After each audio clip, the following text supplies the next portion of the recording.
देशातील सर्वात चर्चित आणि वादग्रस्त व्यक्तींमध्ये जर एखाद्या नावाचा उल्लेख केला जात असेल तर त्यामध्ये ललित मोदी यांचं नाव निश्चितपणे घेतलं जातं। IPLचा जनक म्हणून ओळखले जाणारे ललित मोदी गेल्या अनेक वर्षांपासून भारताबाहेर आहेत।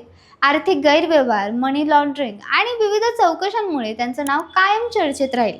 मात्र यावेळी ललित मोदी पुन्हा एकदा चर्चेत आले आहेत, ते त्यांच्या एका मोठ्या मुलाखतीमुळे। या मुलाखतीत त्यांनी पंतप्रधान नरेंद्र मोदी यांच्याशी असलेल्या संबंधाबाबत, नरेंद्र मोदी स्टेडियम बाबत, भारतीय क्रिकेटच्या भविष्यासंबंधी आणि स्वतःविषयी अनेक धक्कादायक दावे केले आहेत। नमस्कार, मी किशोरी खांडेकर आणि तुम्ही पाहताय अनफिल्टर्ड महाराष्ट्र। ललित मोदी हे भारतीय क्रिकेटमधील असे व्यक्तिमत्व आहे ज्यांनी क्रिकेटचा चेहरा मोहरा बदलून टाकला।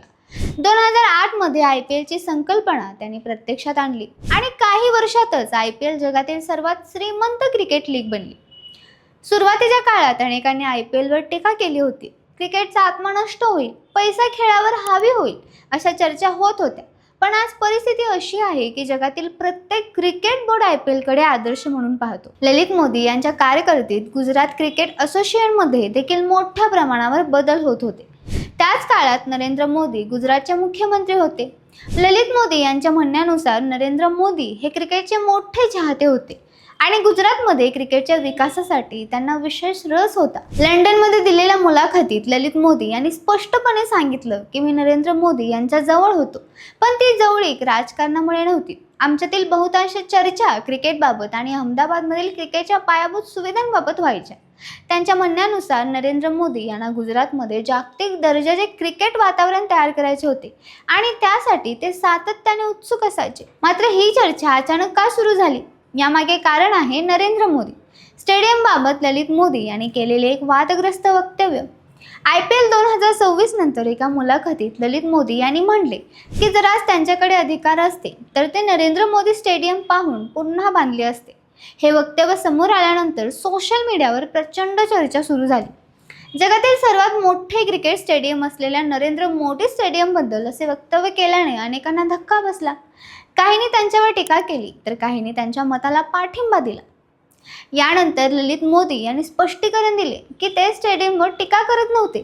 त्यांच्या मते नरेंद्र मोदी स्टेडियम हे आज भारतातील सर्वोच्च स्टेडियमपैकी एक आहे, परंतु भारताने आता फक्त मोठ्या क्षमतेची स्टेडियम्स बांधण्यापेक्षा जागतिक दर्जाचा प्रेक्षक अनुभव देणारी स्टेडियम उभारली पाहिजे। त्यांनी सांगितलं की आधुनिक एक्सेलेटर, अत्याधुनिक किचन्स, उच्च दर्जाचे रेस्टॉरंट, शॉपिंग स्पेसेस, मनोरंजन केंद्र आणि वर्षातील 365 दिवस चालणारे स्पोर्ट्स एंटरटेनमेंट हब अशा स्वरूपाचे स्टेडियम भारतात असायला हवे। ललित मोदी यांच्या मते आज जगात Wembley Lord's, Camp nou, Old Trafford आणि एतिहाद यांसारख्या स्टेडियममध्ये प्रेक्षकांना फक्त सामना पाहायला मिळत नाही तर एक संपूर्ण अनुभव दिला जातो। भारताकडे आज प्रचंड पैसा आहे। BCCI जगातील सर्वात श्रीमंत क्रिकेट बोर्ड आहे आणि त्यामुळे भारताने आता जगातील सर्वोत्तम क्रिकेट सुविधा निर्माण करण्याचा विचार करायला हवा। त्यांच्या या विधानाने क्रिकेट जगताच नवीन चर्चा सुरू झाली। विशेष म्हणजे नरेंद्र मोदी स्टेडियम बाबत काही प्रेक्षकांनी यापूर्वीही गर्दी व्यवस्थापन, प्रवेश आणि निर्गमन व्यवस्था, पार्किंग आणि सुविधा याबाबत तक्रारी केल्या होत्या। सोशल मीडिया आणि विविध ऑनलाईन चर्चांमध्ये मोठ्या सामन्यांदरम्यान स्टेडियम परिसरातील गर्दी नियंत्रणाबाबत प्रश्न उपस्थित झाले होते। त्यामुळे ललित मोदी यांच्या वक्तव्याला काही लोकांनी समर्थनही दिले। या मुलाखतीत ललित मोदी यांनी केवळ स्टेडियमवरच भाष्य केले नाही तर त्यांनी भारतीय क्रिकेटच्या प्रभावाबाबतही मोठा दावा केला। त्यांच्या मते आज जगात भारताशिवाय क्रिकेटची कल्पनाच करता येत नाही। क्रिकेटची अर्थव्यवस्था, जाहिराती, प्रायोजक, प्रेक्षक आणि प्रसारण महसूल या सर्वांचा केंद्रबिंदू भारत बनला आहे। भारतामुळे जागतिक क्रिकेट जिवंत आहे असे ते म्हणाले। याच मुलाखतीत त्यांनी क्रिकेटमधील मॅच फिक्सिंग बाबतही भाष्य केले। फिक्सिंग पूर्णपणे संपलेले नाही, परंतु त्याचे स्वरूप बदललेले आहे असा त्यांचा दावा आहे। IPL मध्ये खेळाडू इतके पैसे कमवतात की करिअर धोक्यात घालून फिक्सिंग करण्याची शक्यता कमी असते। मात्र लहान स्पर्धांमध्ये आणि कमी देखरेखीच्या लीगमध्ये अजूनही गैरवापर होऊ शकतात असं त्यांनी सांगितले।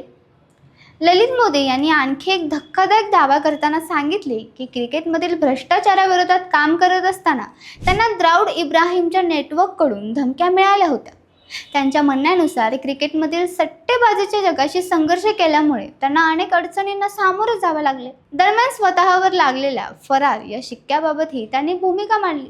ललित मोदी म्हणाले की ते स्वतःला फरार मानत नाहीत, जर ते खरोखरच फरार असते तर जगभर मोकळेपणाने फिरू शकले नसते. त्यांच्यावरील प्रतिमा ही माध्यमांनी निर्माण केल्या असल्याचा आरोप त्यांनी सांगितला.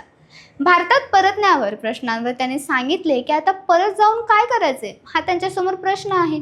आज ललित मोदी हे भारतीय क्रिकेटमधील सर्वात वादग्रस्त पण तितकेच प्रभावशाली व्यक्तिमत्व मानले जातात. एकीकडे त्यांनी IPL सारखी क्रांतिकारी स्पर्धा निर्माण केली तर दुसरीकडे त्यांच्यावर गंभीर आरोप झाले. पण हे देखील तितकेच खरे आहे की त्यांनी भारतीय क्रिकेटच्या व्यावसायिक मॉडेलमध्ये आमूलाग्र बदल घडवून आणला.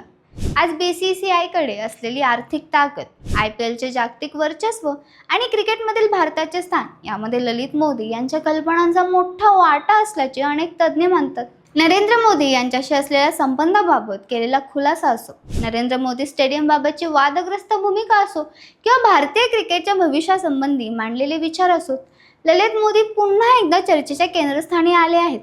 त्यांच्या विधानांमुळे आता एक मोठा प्रश्न उपस्थित झाला आहे. भारताकडे जगातील सर्वात श्रीमंत क्रिकेट बोर्ड असताना आपण फक्त सर्वात मोठे स्टेडियम बांधणार आहोत की जगातील सर्वोत्तम प्रेक्षक अनुभव देणारी क्रिकेट संस्कृती देखील उभी करणार आहोत? ललित मोदी यांच्या या विधानांमुळे राजकीय, क्रीडा आणि सामाजिक वर्तुळात नव्या चर्चांना सुरुवात झाली आहे. नरेंद्र मोदी यांच्याशी असलेल्या त्यांच्या संबंधांचा खुलासा असो किंवा भारतीय क्रिकेटच्या भविष्यासंबंधी त्यांची दृष्टी, या सर्व गोष्टी आगामी काळातही चर्चेचा विषय राहणार आहेत. आणि त्यामुळेच अनेक वर्षापासून भारताबाहेर राहणारा हा माजी IPL प्रमुख पुन्हा एकदा देशाच्या राजकीय आणि क्रीडा चर्चेच्या केंद्रस्थानी आला आहे. तुम्हाला जरी माहिती आवडली असेल तर चॅनलला लाईक करा, शेअर करा आणि सबस्क्राईब करायला विसरू नका. धन्यवाद.